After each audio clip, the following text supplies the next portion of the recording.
ഈശോമിശിഹായ്ക്ക് സ്തുതിയായിരിക്കട്ടെ. വിശുദ്ധ പൗലോസ്ലീഹ കൊറിന്തോസുകാർക്ക് എഴുതിയ ലേഖനത്തിൻ്റെ ആമുഖം.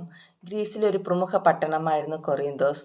കൊറിന്തോസിലെ ക്രിസ്ത്യാനികളിൽ നല്ലൊരു ഭാഗം താഴ്ന്ന വർഗക്കാരിൽ നിന്നും മറ്റുള്ളവർ യഹൂദരിൽ നിന്നും മനസ്സ് തിരിഞ്ഞവരായിരുന്നു. പ്രവചനപരം, വിവിധ ഭാഷകൾ സംസാരിക്കുന്നതിനുള്ള കഴിവ് മുതലായ നിരവധി ദാനങ്ങളാൽ അനുഗ്രഹീതരായിരുന്നു അവരിൽ പലരും. എന്നാൽ സാൻമാർഗിക നിയമങ്ങൾ സംബന്ധിച്ച വിജ്ഞാനം അവർക്ക് കുറവായിരുന്നു.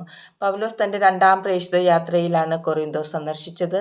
തദവസരത്തിൽ പ്രിസ്കില്ല, തീത്തോസ്, ക്രിസ്പോസ് മുതലായ പ്രഗത്ഭരെ ശിഷ്യപ്പെടുത്തുകയും അനേകരെ മാനസാന്തരപ്പെടുത്തുകയും ചെയ്തു.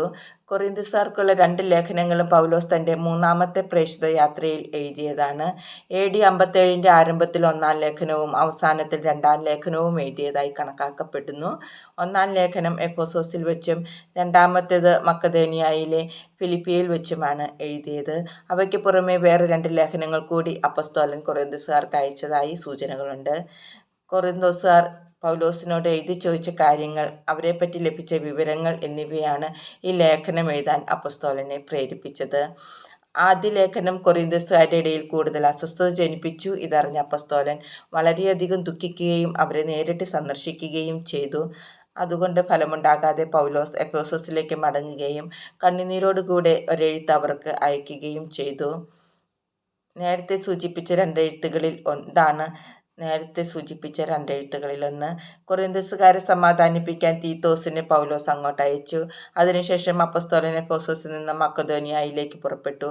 പൗലോസ് ഫിലിപ്പിയിലായിരിക്കുമ്പോൾ തീത്തോസ് കൊറിന്തോസിൽ നിന്ന് ആശ്വാസജനകമായ സന്ദേശവുമായി അദ്ദേഹത്തിൻ്റെ അടുത്തെത്തി. അപ്പോഴാണ് കൊറിന്തോസുകാർക്കുള്ള 2-ാമത്തെ ലേഖനം എഴുതിയത്. സുവിശേഷ പ്രവർത്തനത്തെയും അപ്പസ്തോലൻ്റെ വ്യക്തിപരമായ ജീവിതത്തെയും ന്യായീകരിച്ചു കാണിക്കുകയാണ് ഈ ലേഖനത്തിൻ്റെ പ്രത്യേക ഉദ്ദേശ്യം. പൗലോസ് തൻ്റെ അപ്പസ്തോല അധികാരവും അവകാശങ്ങളും ആദ്യ ഭാഗത്ത് വ്യക്തമാക്കുന്നു. തുടർന്ന് ക്രൈസ്തവർ ഔദാര്യശീലമുള്ളവരായിരിക്കണമെന്നും ജെറുസലേമിലെ ക്ഷാമം പരിഗണിച്ച് അവിടുത്തെ വിശ്വാസികൾക്ക് വേണ്ടി ഒരു ധനശേഖരണം നടത്തണമെന്നും ഉദ്ബോധിപ്പിക്കുന്നു. അപ്പസ്തോലനെ വ്യക്തിപരമായി വിമർശിച്ചവർക്കുള്ള മറുപടിയാണ് അവസാന ഭാഗം.